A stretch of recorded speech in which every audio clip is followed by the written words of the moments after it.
Proclamation.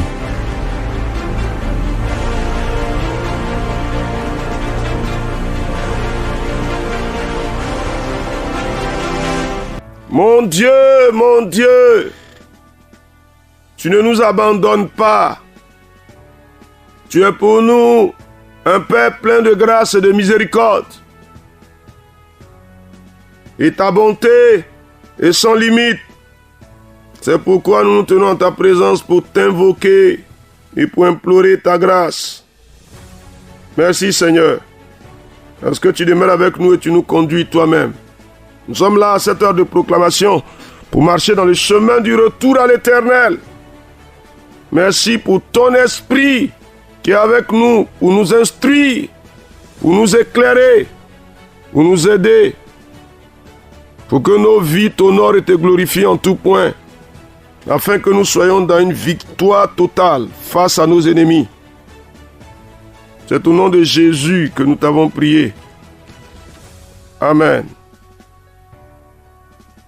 Frères et sœurs en Jésus-Christ, vous êtes les bienvenus à ce 3e jour de la série de 10 jours qui nous conduit jusqu'au 1er janvier de l'année 2025.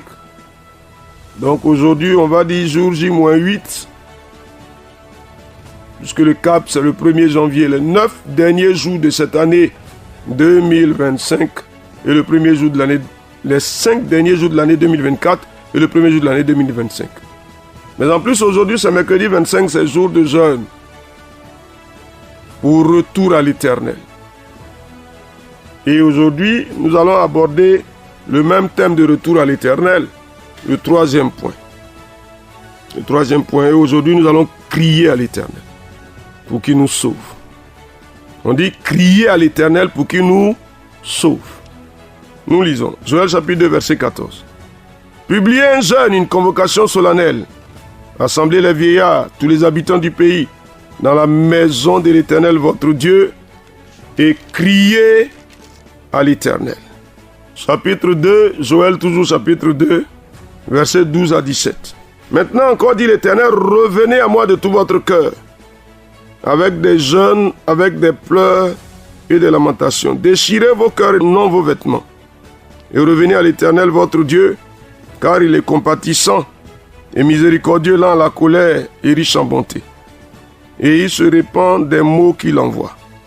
Qui sait s'il ne reviendra pas et ne se repentira pas, et s'il ne laissera pas après lui la bénédiction. Des offrandes et des libations pour l'Éternel votre Dieu, sonnez de la trompette en Sion, publiez un jeûne, une convocation solennelle, rassemblez le peuple, formez une sainte réunion, assemblez les vieillards, assemblez les enfants, même les nourrissants à la mamelle, que l'époux sorte de sa demeure et l'épouse de sa chambre, quand le portique et l'autel pleurent les sacrificateurs, serviteurs de l'Éternel, et qu'ils disent, Éternel, épargne ton peuple, ne livre pas ton héritage à l'opprobre, aux railleries des nations. Pourquoi dirait-on parmi les peuples, où est leur Dieu? Amen.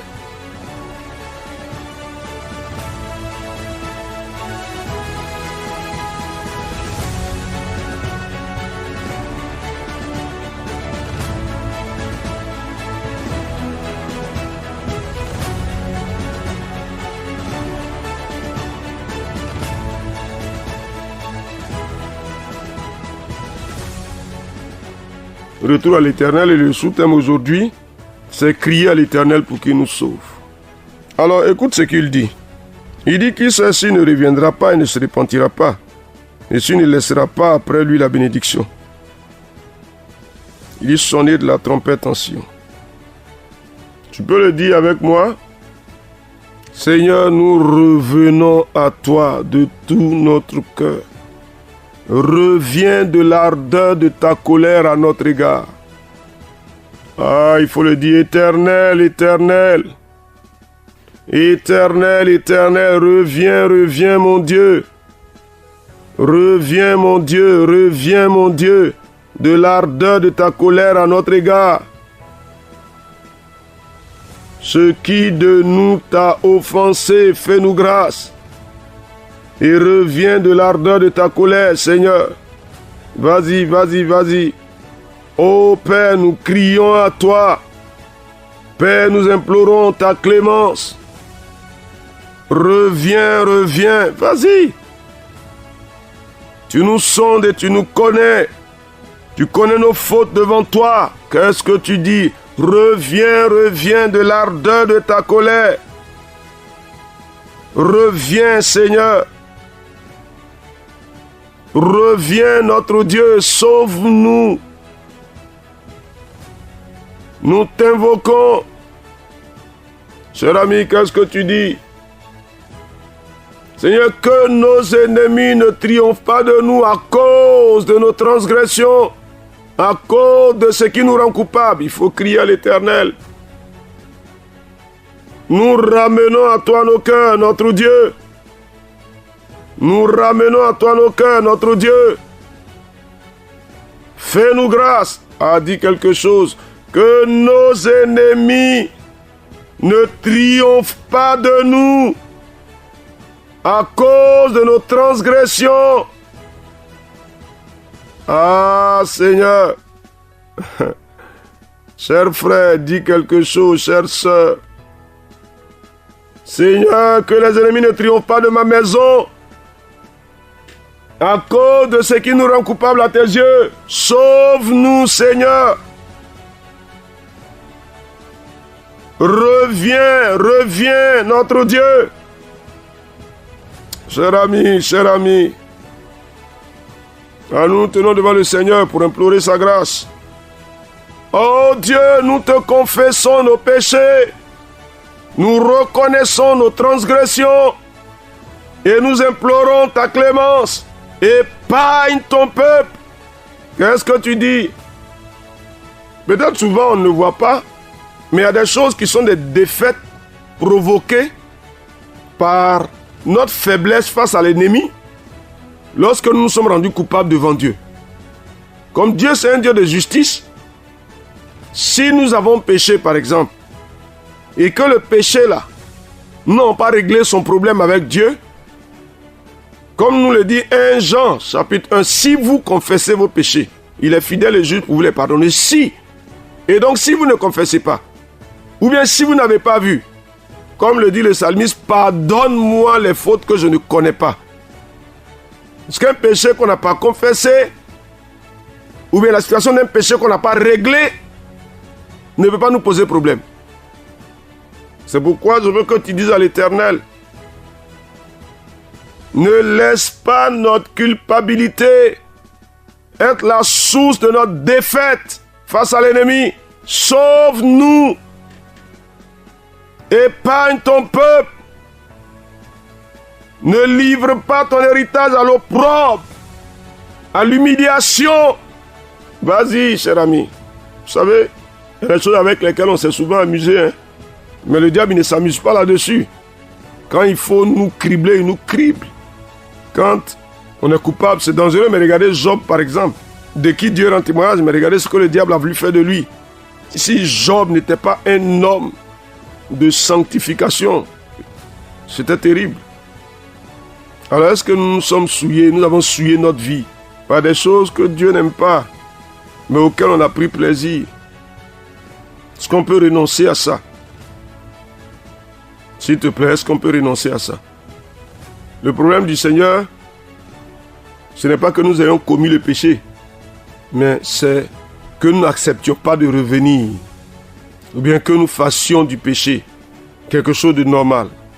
Il y a des choses que nous avons faites conscients que Dieu ne peut pas accepter ça. Il y a des choses dans lesquelles nous sommes engagés, conscients que Dieu ne peut pas accepter ça. Mais on l'a fait quand même. Comme quelqu'un qui dit dans tous les cas, après on va aller demander pardon à Dieu. On veut une année de performance 2025. On veut une année différente. Donc il faut dire au Seigneur, je me désengage de tous les mauvais engagements dans le péché. Je m'en désengage. Vas-y. Ce Dieu veut sauver son héritage. Mais il faut sortir de quelque part. Sortez du milieu d'eux. Ah, vas-y, il faut dire quelque chose. Je me désengage de tout ce qui m'a rendu coupable. Tout ce dans quoi je me suis engagé consciemment.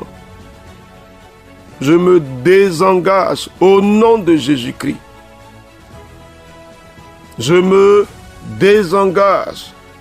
Seigneur mon Dieu, qu'est-ce que tu dis? Qu'est-ce que tu dis?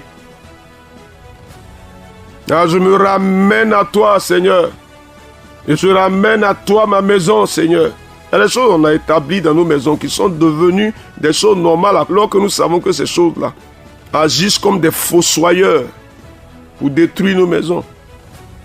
Je me détache de ci, je me détache de ça. Ma maison s'en détache et s'en éloigne. Nom de Jésus-Christ, vas-y, afin que tu ne livres pas ma maison à l'opprobre, Éternel. Cher ami, il faut parler. Je donne un exemple concret. Un frère et une sœur qui disent qu'ils veulent se marier et puis ils sont établis, ils sont installés ensemble dans une maison où ils vivent maritalement alors qu'ils ne sont pas encore entrés dans les sentiers du mariage. Comment vous voulez que Dieu parle en notre faveur? Qu'est-ce qu'il faut faire?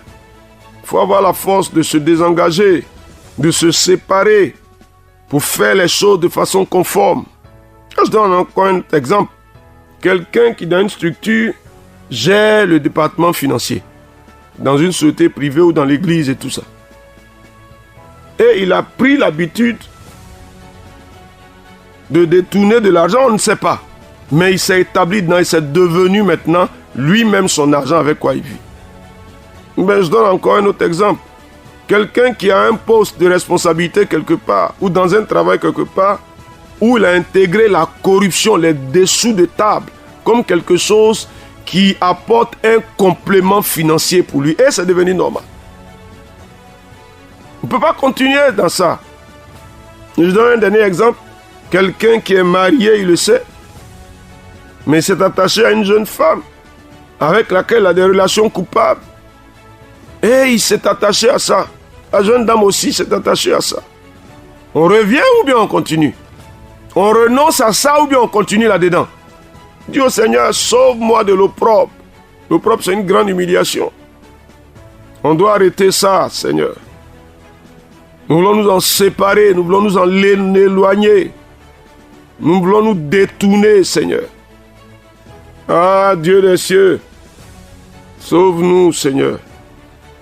Ne livre pas ton héritage à l'opprobre, aux railleries.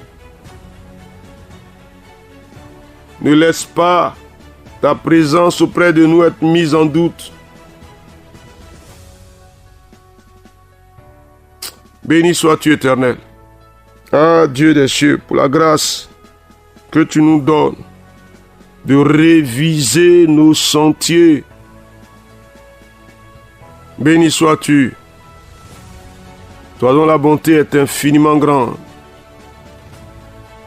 Toi le miséricordieux, le compatissant, riche en bonté et lent à la colère. Nous te bénissons, Seigneur, au nom de Jésus. Amen. Alors, chers amis, il faut continuer donc aujourd'hui cette journée particulière-là. Et puis, au soir de cette journée, avec nos familles, il faut se tenir devant le Seigneur et puis implorer sa grâce. Dieu est un Dieu de restauration et il saura nous apporter la restauration. Il vous bénit entièrement au nom de Jésus. Amen.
Proclamation. Dieu bénisse votre journée.